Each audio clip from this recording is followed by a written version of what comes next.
On the dollar bill, you'll see on the back of the dollar bill, you'll see the symbol on the left-hand side of the bill, which is annuit coeptus, which means our enterprise is now a success, or our enterprise is crowned with success. Annuit coeptus. So you're saying, fine, so you have an enterprise and it's now crowned with success. What enterprise are you talking about? Novas ordo seclorum. Novas is novus, meaning new. Ordo is order, and seclorum is where we get the word secular, meaning the world. So it's new order of the world, the new world order. George Bush's new world order is now a success. But the problem is this was put on the dollar bill back in 1934. 1934 is when the Federal Reserve actually finally took total control of the United States monetary system, and that's when they said it is now a success, because this is a symbol. This is an emblem of a secret society of Freemasons called the Illuminati, the German Bavarian Illuminati. They were a secret society founded in the south of Germany. They were called the Illuminati, the illuminated ones, the enlightened ones.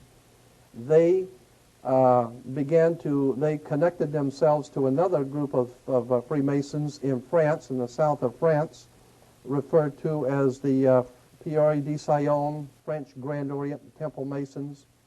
And so this symbol today, while it's on the back of a $1 bill, it is also incidentally on a document in the British Museum and in the Louvre Museum. Both have some of the original writings of that sect of Freemasons in Germany that are today on display, and on one of the documents it has that exact symbol, annuit coeptus novus ordo seclorum, and that was in 1774 that the Bavarian Illuminati drew up their plans for what they were going to do in America and how they were going to do it. And that's not a new. That's not just from 1934. That goes all the way back to 1774. 1775, it's a symbol of a secret society. The triangle at the top with the light emanating from around it is Horus, the god of the ancient Egyptians. Of course, this is an Egyptian pyramid. You don't find pyramids in America. You find them in Egypt. And that pyramid is the symbol of the eye, was in the Egyptian religion Horus, which was the newborn sun. Every morning when the sun came up, his name was Horus. There was that was the solar divinity in Egypt. Horus was God's son, the light of the world, who is risen. He is our risen Savior, our risen. And so Horus was referred to as God's son, and that's why the light is emanating from around, because it's the sun.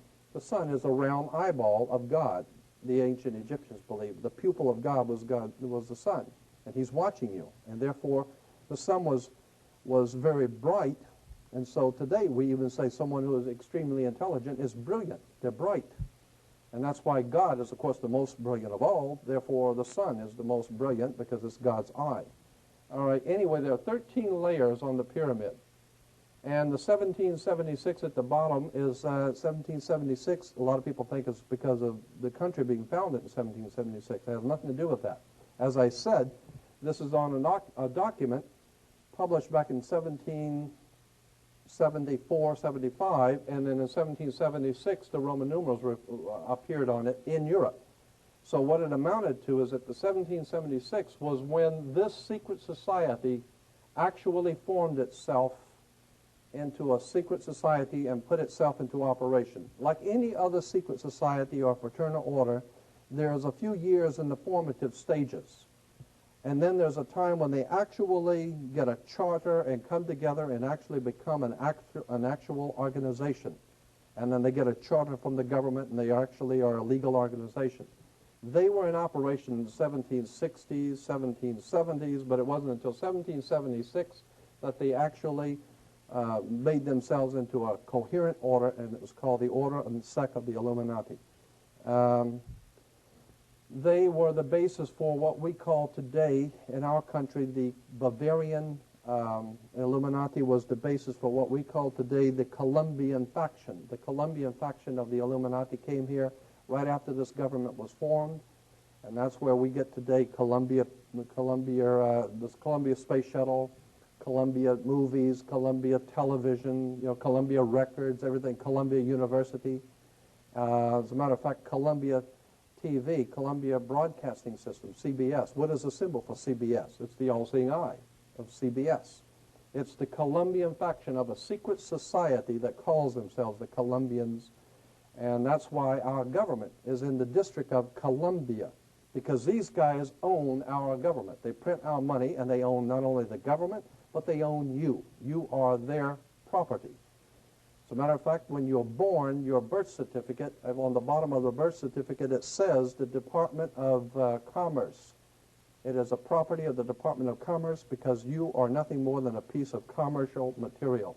That's why if you're out of work, you don't go to the unemployment office. You go to the office for, what is it called, human resources, because you're just a human resource. So, in other words, these guys print the money, they run the country, and they own you, and they own everything around it. And so they make the laws, and that's why they can decide who can kill who, and who can get away with who, and who can get away with whatever, because they make the laws and they decide, all right? The new order of the world, our enterprise is now a success. As I said to you before, there are 13 layers in this pyramid. There are 13 letters in Anno Coeptus. We'll get into that, all of this symbolism later. But 13 is a very important number to this secret society. There are 13 stripes. There are 13 stars here, which make up the Star of David. The 13 berries, there are 13 leaves, 13 arrows. There are 32 feathers here and 33 feathers there.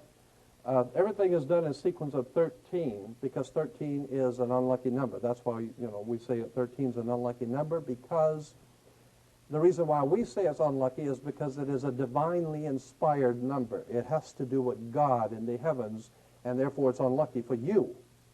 And it's not supposed to be used by you.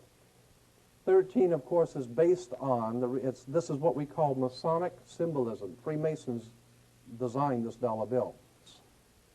Everything is done in sequence of 13, and again, I draw your attention to the fact that you have 13 stars here, which collectively make up the Star of David. There's a reason why. Here, on the dollar bill, just to show you how clever these guys are and how crafty they are, they, on the $1 bill at the top, you'll see this little image right here. I think I can make that. This is just an enlargement. This is an enlargement from a photocopy machine, so it's not really that clear. But if you blow it up from an actual photograph, you'll see it as it's a little owl. It's a symbol of a Bohemian society. The Bohemian Society meets in California on the last 2 weeks of July of every year. The Bohemian Society is another secret society that was spun off of a larger secret society. The Colombians have a little fun club that they meet for 2 weeks out of the year in Northern California, and they're called the Bohemian Society. They meet in something called the Bohemian Grove. I have pictures, which I don't have with me tonight, but I'm going to have on my next lecture, showing all of the presidents, all of the living presidents, excluding the new one, but all of the living presidents at the Bohemian Grove in Northern California, and they're all wearing red and black Ku Klux Klan dress type of regalia, like the Ku Klux Klanners, with the pointed headdress and everything. And, I mean, that's quite a sight to see presidents dressed like Ku Klux Klan members, right? And they're standing in front of a big open pit of fire, and behind them is about a 20 to 25-foot owl behind them. And the article in Elm magazine and Time magazine, I've got 2 or 3 different magazines showing basically the same pictures. It says that the presidents meet with all of the heads of industry throughout the world, all of the heads of state throughout the world, and all of the most important wheeler dealers in this country, and they all meet up in Northern California, and they have rituals where they go before the owl after midnight. And then what a picture you got, with all the presidents dressed up like Ku Klux Klanners with black and red robes on before an owl. And these are your presidents of this country. And the reason why they chose the owl is because the owl is a symbol used in Europe by secret societies because the owl is wise because it sees things in the dark. And the implication is, of course, that's why they are where they are, because they're very brilliant and they know things that you don't know.